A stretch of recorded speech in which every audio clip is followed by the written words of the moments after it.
We welcome in now Uncle B, Blaine Fowler, back on the show. Good to have you, my friend. It's been a minute. Yeah, I've been off in Florida, laying on the beach thinking about you guys. Hey, It's kind of weird, but okay. Okay, I take that back. Scratch that, reverse it. I was laying on the beach, not thinking about you guys. That's good. I have missed you guys though.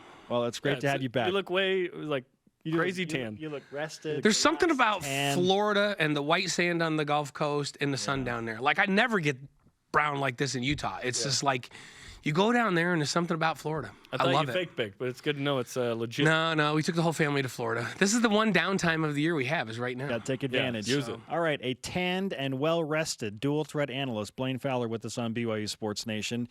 Our question of the day centers on this. Would you rather BYU football win 2 of the 3 rivalry games, Utah, Utah State, Boise State, or 2 of the 3 Power 5 games against Tennessee, USC, and Washington, and why? I would rather have the rivalry ones just because it's been so long, but also the rivalry teams, 2 of the 3 rivalry teams are 2 of the 3 ranked teams from last year that BYU's coming back to play. They're actually, even though they're not P5 teams, Utah State and Boise State were both ranked last year. They're coming off a lot of momentum. And yeah, the team that you think would be the ranked one of the rivalry one wasn't, Utah, right? So those 2 have been really good. Utah was good last year too, with the Pac-12 South Championship, but they were not ranked at the end of the season. And so I would think that would be quite an accomplishment. And the record against these rivalry teams has been so dismal, and you guys outlined that in the last segment, that they've got to pick it up there. Now, having said that, Tennessee's coming off a 5-7 year, and they play on the road in front of 100,000. I feel like BYU gets energy like when they played at Wisconsin last year out of something like that. I wouldn't be surprised for BYU to beat Tennessee on the road. And then USC comes in here coming off of a 5-7 season. Now, BYU hasn't beaten USC, but the last 2 times they played them, they had guys like Matt Leinart and Reggie Bush. They haven't been walking through that door. They haven't been the same USC. Now, they were really young last year. They've got a ton of talent. I expect them to be better than they were last year, but that's not crazy to think that BYU could beat USC at home. Utah and BYU have been really, really close. They get them at home for the first time in an opener. So I think about those first 4 games. I'm thinking, why can't BYU be 2-2 in those first 4 games? And that should be the minimum goal. That should be the goal the team should think 4-0. We can be more realistic and think that 2-2 would be phenomenal coming out. Because you look at the back end of the season, you got to feel like they're going to win 4 straight to end the season. I think it's right? 4-0 to start. 4-0. So you're telling me there's a chance to be 4-0. I think 2-2 is a realistic goal in those first 4 games. And if they can, and even if they finish 1-3, I feel like they go 4-0 at the end of the season. I feel like that mid section of the season, they could go 3-1, 2-2 in there. 8 to 9 wins is not out of the question for this football. I think that's realistic. This team should come in here thinking they can win 10 games. But I think 8 or 9 is not crazy for this football team. Let's talk about one hurdle that BYU have to overcome. So we discussed last week in the Eastern Time Zone against teams that finished with a winning record. Okay, so the bad teams BYU can beat since '82. So when you played, BYU's 1-18. So let's identify those games too. Tennessee was 5-7 last year. Toledo, and Toledo was 7-6 because they lost their bowl. USF 7-6, I believe as well. 7-6, and then UMass. So you're going to beat UMass. Yeah, and UMass was 4-8. Those other 3 games. The other 3 are projected to finish with winning records. Yeah, right. They were all young. The ones with losing records were really young. They were like USC last year, and they're supposed to be back. And USF has been good. Yes. So. Yeah, that's like a statistical hurdle. That's a concern. I think they need to take a look at what have we been doing when we go to the East Coast in terms of should we go a day earlier? Do we need to prepare a little bit different? It's been a difficult thing for them, and even against teams that you think, man, they should beat that team back there. They've struggled, so it is a real concern. I think they need to look at everything they've done in terms of how they organize the trip and change it up based on that history, right? And so Tennessee's has not been as formidable as they've been the last couple of years. They just haven't been. But it's still in front of 100,000 plus folks. They still have team speed all over the field. They returned 10 starters. They're supposed to be significantly better than that 5-7 team from last year. So it is a challenge. I like that they play 3 of 4 at the beginning of the season at home.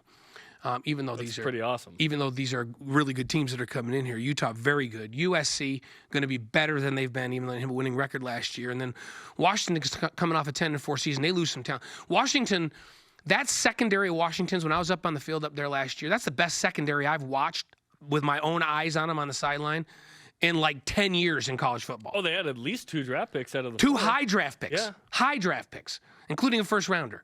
And Ben Burkervin, Taylor Rapp. They had 8 draft picks total. Yeah, they lose a lot of talent, but Coach Pete is a phenomenal coach. They'll just regroup and be really, really good again next year. So Washington may be the best of the first 4 they play, and they lost a ton of talent, and they still may be the best that they play in those first 4 Good games. to be Washington right now. Blaine Yeah. Fowler with us on BYU Sports Nation. So what I'm gathering from all of this prognosticating is, in the first 8 games, you think realistically BYU has a good shot at winning 4 games. Yeah, if they can win 4 of those first 8, then I think I think they can win out in their last 4.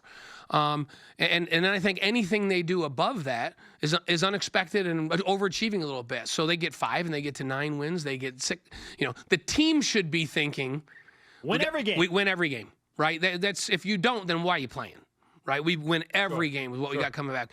BYU, like these other teams, very young last year, and they have a great core coming back. They're better at quarterback and deeper at quarterback than they've been a long time. The running back situation with grad transfers just solidified. That was one of my big questions. Literally, the only question I have right now is who's going to man the middle linebacker position. And what I'm most confident in is up front on both sides of the ball, on the offensive line and defensive line. And when BYU's good at quarterback, and they're really stout up front on both sides of the ball, that's when they win a lot of football games. And on that O-line, we're going to see some depth this year. There's a couple of guys that didn't play much last year. Harris LaChance, Chandon Herring. Harris LaChance, I was at the football banquet. I'm looking at that guy, and I'm going, this guy looks like John Tate to me. And I got talking to the coaches, and they go, he's got the raw skill like a John Tate, and he's got to work like John Tate to get as good as he is. But those are guys that are coming back that aren't even the guys that people are talking about. And so BYU on the offensive line, they're back in the O-line business, and they're really deep on the D-line. And so I like what they look like coming in. They can, if they can win 4 of 8 to start, I think they're in a great position to win out. Let's finish with a hoops question. Mark Pope has his staff now, and I think they could beat most teams in the country if they had a pickup game among the staff. Yeah. Which is great, right? They get dunked on and shot on because the bigs can shoot on that team, on that coach's team. Exactly. So what do you think of, I guess, what they have right now and what's coming back and expectations for next year? I think they take a step forward. I had 2 concerns with last year's team. Well, I had 3. I didn't think they played great defense, and I think that this energy may fix that a little bit with the new staff.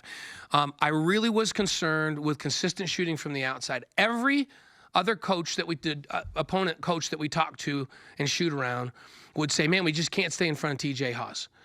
Which was true. You'd see TJ get in the game. He can get by anybody. He breaks down a defense. He'd kick the ball, and BYU was unbelievably inconsistent shooting the ball from the outside. 33% from 3. So I think that's solved. We're not going to talk about transfers, but with some of the announced transfers, one in particular, and with Jesse Wade coming off of a sit-out year, solved.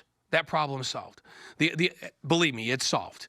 And so my other question was interior presence in the post defensively.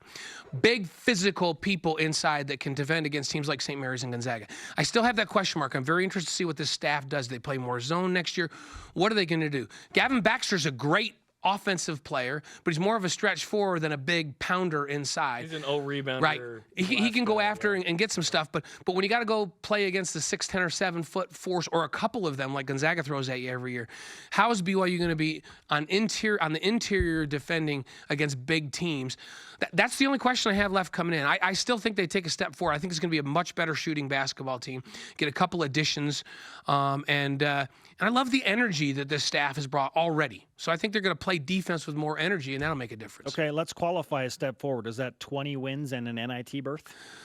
I think it's at least 20 wins. I think they get back at it because they just barely missed that last year, and they had so many games that were close. And I think they're going to be better. So I think they get to 20 wins, and then I think they're NIT for sure and borderline NCAA. And if they can get a couple of those games that they shouldn't, then they push for an NCAA berth. But heck, I'd be happy for them to get to 20 plus again this next year. And then I think they've got to go and upgrade inside, and then they make that step forward the next year again. So 20 is very realistic. Yeah, losing your leading scorer 3 years in a row and taking a step forward would be awesome. Yeah, right? but there's some guys that are coming in and coming off of red shirts as transfers that can really shoot the basketball, which help with that, I think.